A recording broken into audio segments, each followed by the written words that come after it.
Whether it's your first role in specialty or primary care sales, medical conferences like this can be a gold mine for building the right relationships, if you know how to approach them. This isn't about handing out your business card. It's about understanding the ecosystem and the landscape that you play in, building your credibility and connecting with people who matter.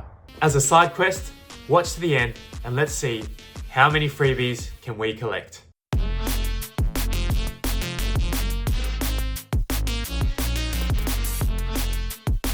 So there are 5 things to prepare for your first conference. The first one is researching the different topics, the keynote speakers, and when the poster sessions are. That is a great place to network. The second one would be know who is attending. In particular, who are your key customers?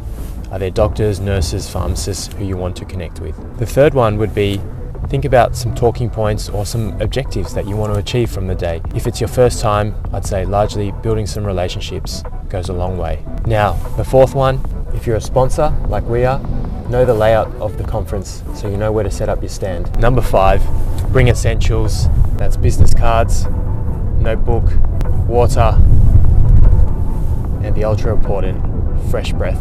We've arrived at the ICC. In a previous episode, I talked about how hard it is to be in pharma sales. What I didn't mention, the physical strength required to carry banners, boxes of food, and occasionally the team's emotional baggage. Only kidding. Now here's the upside of manual labor. While AI can beat the world's best chess player, for now, it can't drive a car, carry a banner, or read body language. Emotional intelligence, still very much a human advantage. That's sales 1, AI 0. Today, I'm lucky to have a teammate, Didi, our MSL, joining me. Naturally, one of the banners decided to break the moment I started filming. Classic. I got so focused on setting up, I forgot to register and grab my lanyard. Priorities, right? But hey, the stand's up and looking sharp. It's time for some caffeine.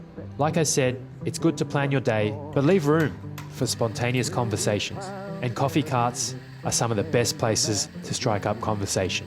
There are a few golden rules of engagement. The first one, have a great intro. And if you want my secret framework for building instant rapport, check out the link in the description. Secondly, ask insightful questions. Now it's early in the day, so I'd keep it broad. Something along the lines of, what's brought you to the summit? Or which sessions are you most excited for? Then sit back, listen, and learn. You want to be seen as a partner, not a pusher. My bonus tip, open a notes tab on your phone to jot down who you met and anything interesting they said. It's not stalking, it's strategic memory.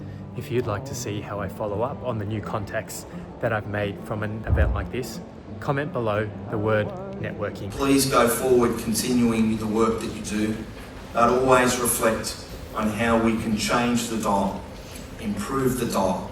Because as my good friend and our Chief Cancer Officer and head of our New South Wales Cancer Institute said, cancer doesn't treat everyone equally. And we need to remember that as legislators. I hope you remember that, and I hope you have a fantastic conference. All is well. I once was found, now again I'm lost. As you sit in on the sessions, I always take notes because I'm ever curious on trending research, what's happening in politics, and the latest demographic data, as all of this will help feed into understanding the patient journey and forming more meaningful conversations with customers. Start talking about it, we have to start accepting the fact that patients are using it. So basically, it is cutting account, and then you have to do switching.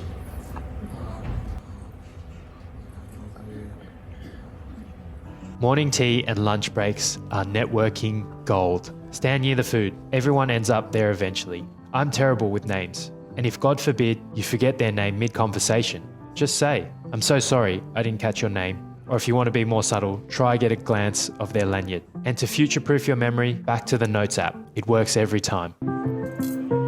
One of the most underrated skills at conferences is knowing how to approach someone. My rule, never from behind, unless you know them well. People don't like surprises. Approach from the front so they can see you coming and you can gauge their mood. It's basic emotional intelligence. If my nature would his spell. His midnight sky. Conferences are about building connections, but don't limit yourself to attendees. Chat with other exhibitors. You never know who they know or what freebies they'll give you just for being a nice person. And what about this? It's a pen. Yeah, it's a pen. Most of the pen. I once was found, now again I'm lost. On merciless ways I am tossed.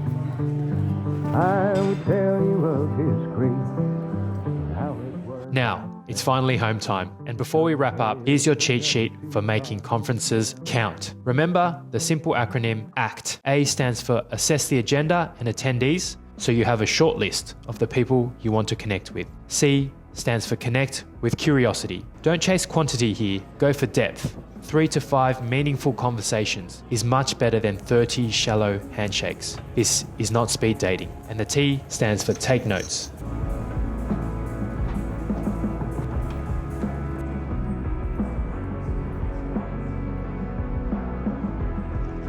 In my next video, I'll show you how to turn random conversations at networking events like this into future career opportunities. Click here.